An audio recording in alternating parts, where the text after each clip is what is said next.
Halo teman-teman investor santai, di video kali ini kita akan melanjutkan video mengenai Q&A yang pernah kita rilis tanggal 29 September lalu ya. Yang dimana pertanyaan-pertanyaan tersebut saya ambilkan dari grup channel Telegram. Jadi silahkan teman-teman untuk join di channel Telegram kami karena kadang di situ saya share tulisan-tulisan yang tidak bisa saya videokan ya. Linknya ada di dalam deskripsi box.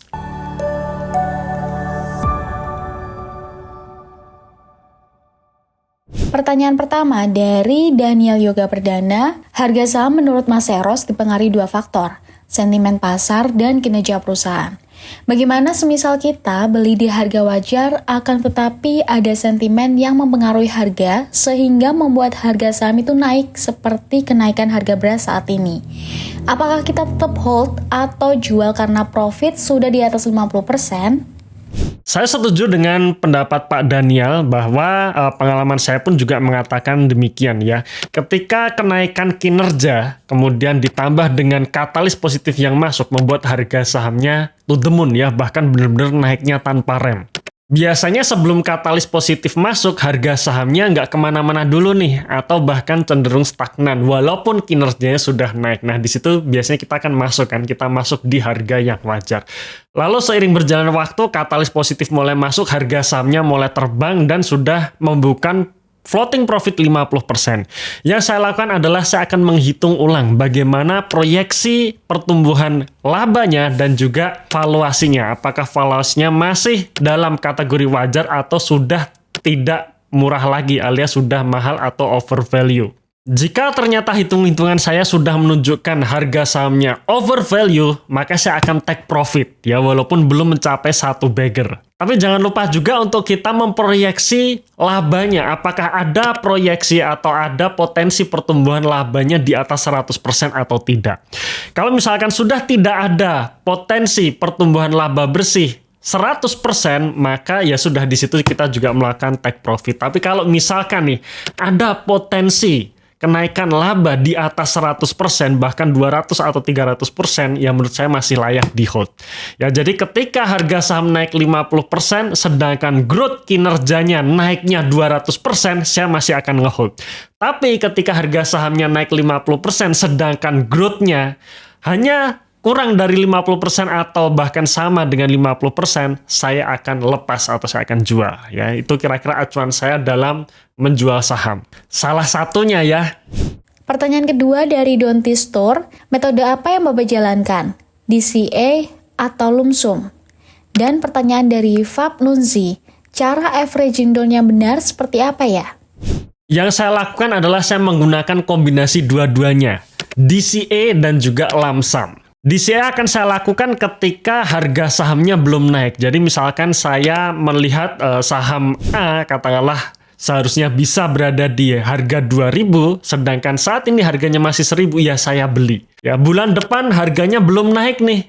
Bulan depan belum naik, kemudian secara porsi atau alokasi dana di dalam portofolio juga belum begitu banyak, saya tambahkan beli lagi. Bulan ketiga harga sahamnya justru turun. Ketika harga sahamnya turun dan kinerjanya masih growth ya, masih baik-baik saja, tidak ada perubahan fundamental yang sangat signifikan, maka disitulah saya averaging down. Sampai akhirnya harga sahamnya mulai rally. Ya, misalkan saya beli 1.000, kemudian bulan ketiga harga sahamnya turun jadi 700, sedangkan kinerjanya masih naik, saya averaging down. Kemudian bulan kelima tiba-tiba harga sahamnya sudah mulai rally ya, dan kenaikannya terus menerus. Maka di situ saya stop membeli saham tersebut. Bagaimana jika saya membeli saham hari itu, kemudian bulan depannya sudah naik? Ya, maka di situ saya akan berhenti untuk membeli, alias disitulah saya menggunakan metode lump sum. Ketika saya analisa, saya yakin bahwa kinerja berikutnya akan naik dan valuasinya masih murah, disitulah saya lump sum. Dan biasanya lump sum ini akan menjadi DCA ketika ada tambahan dana baru. Ya, saya memasukkan dana lagi ke RDN, membuat alokasi sahamnya menjadi lebih kecil ya, atau mengecil, terdilusi. Kemudian harga sahamnya yang tadinya naik tiba-tiba turun kembali di harga beli saya katakanlah, sedangkan kinerjanya masih oke, masih growth, ya di situ saya tambahkan beli lagi ya. Jadi bisa disimpulkan saya melakukan dua-duanya, ya DCA ya lump sum. Acuannya adalah ketika harga saham mulai rally, di situ saya stop membeli saham tersebut. Pertanyaan selanjutnya dari Fatan Hanif, bahas saham cyclical Om Eros. Dan bagaimana kita mengetahui kapan awal siklus suatu saham itu datang dan kapan berakhirnya? Terima kasih. Oke, memang banyak orang mengatakan bahwa waktu terbaik untuk masuk di saham cyclicals adalah ketika belum rally ya, alias harga komoditasnya belum naik. Nah, disitulah kita beli. Cuman memang untuk menentukan waktu yang benar-benar tepat, ya itu berat sekali atau itu susah sekali. Kita bicara mengenai emiten batubara, waktu yang paling tepat untuk masuk ya ketika tahun 2020 lalu. Yang dimana harga batubara saat itu berada di level $50. Puncaknya akhirnya di tahun 2022 saat harga batubara menyentuh level $400. Nah sekarang bagaimana di tahun ini?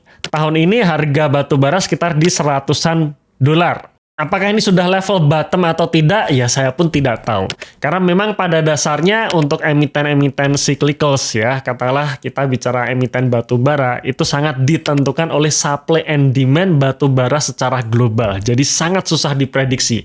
Siapa yang mengira bahwa perang Ukraina dan Rusia terjadi? Siapa yang mengira juga di minggu kemarin ada perang Israel dengan Hamas Palestina? Kondisi-kondisi seperti itu pastinya akan mempengaruhi harga komoditas dan kita tidak bisa memprediksi.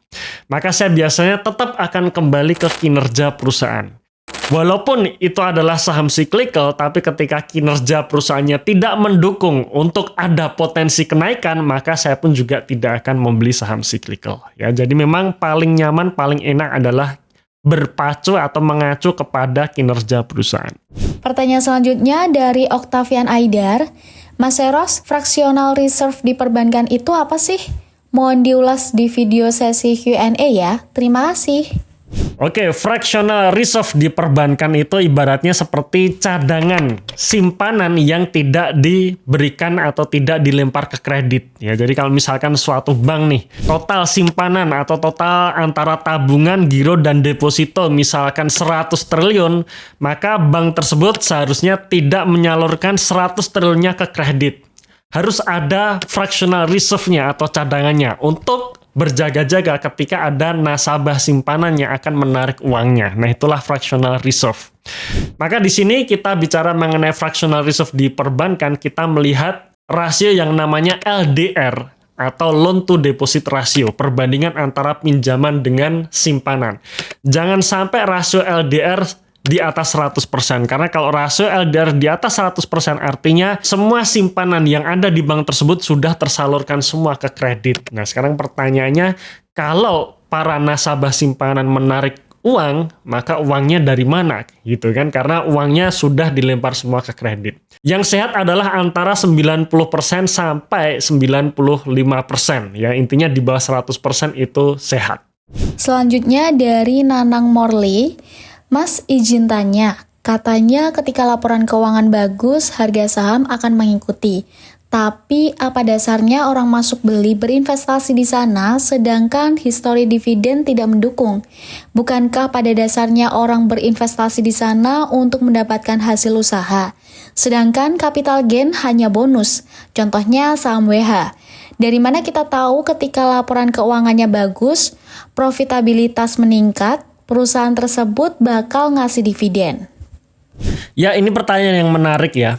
Ketika kita bicara mengenai saham, maka ada dua keuntungan yang didapat, yaitu capital gain dan juga dividen.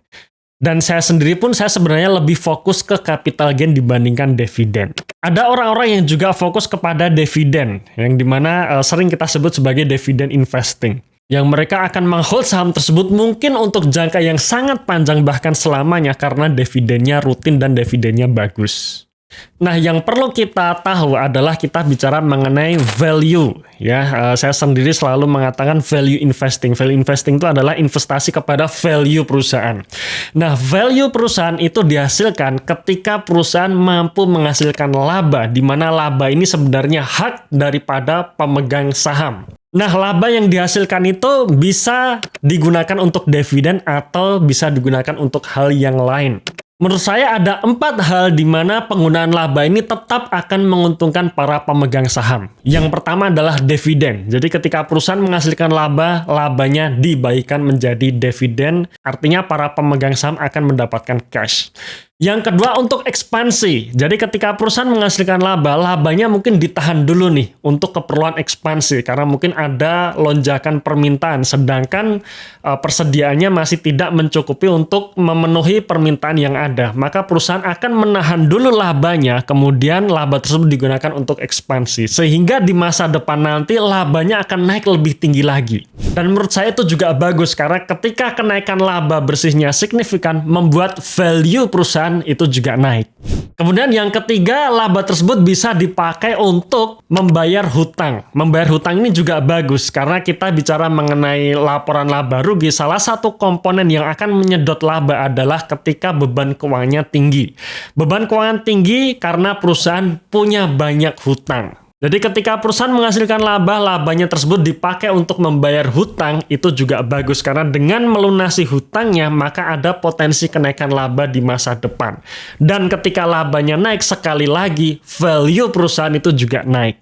Yang terakhir, laba perusahaan bisa dipakai untuk shares buyback alias perusahaan membeli kembali saham yang beredar. Karena dengan membeli kembali saham yang beredar, maka membuat kue atau porsi dari para pemegang saham ini akan naik. Ketika kue dari pemegang saham ini naik, otomatis EPS-nya juga ikut naik. Dan ketika EPS-nya naik, membuat value perusahaan itu juga akan naik. Jadi 4 hal tersebut menurut saya tetap akan menguntungkan pemegang saham ya. Jadi selain dividen pun menurut saya nggak masalah ketika laba tersebut bisa dimaksimalkan oleh perusahaan membuat value perusahaan tersebut naik. Oke, mungkin itu beberapa pertanyaan yang sudah saya jawab ya. Terima kasih sudah bertanya teman-teman. Dan silahkan teman-teman download ebook kami. Karena kami sudah menulis ebook yang berisi banyak informasi yang bisa dijadikan tambahan referensi investasi Anda. Ada contoh 5 saham under value juga di dalam ebook tersebut. Dan ebook tersebut bisa di-download secara gratis ya. Linknya ada dalam deskripsi box. Terima kasih sudah menonton video ini sampai akhir. Tunggu video kami selanjutnya dan salam Passive Income.